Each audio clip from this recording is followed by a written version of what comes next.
Akshit! I love the colors you've got. Can I borrow your paints, please?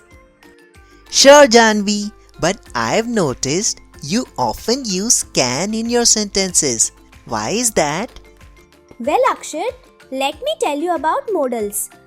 There are several special words called modal verbs like can, could, may, and might, each with its own special use.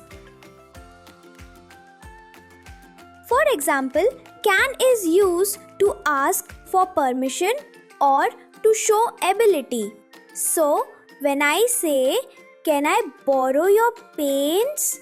I'm asking if it's okay for me to use them. Got it. So, could is like can, but in the past? Exactly, Akshit. Could is the past tense of can. It's also used to show ability in the past.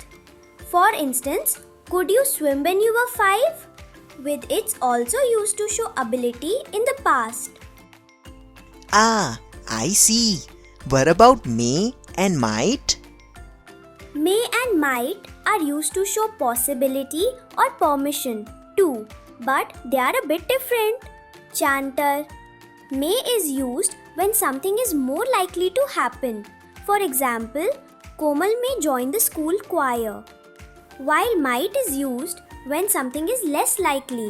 For example, he might have finished it. Thanks, Janvi. I never knew there was so much to learn about words like can, could, may, and might. No problem, Akshit.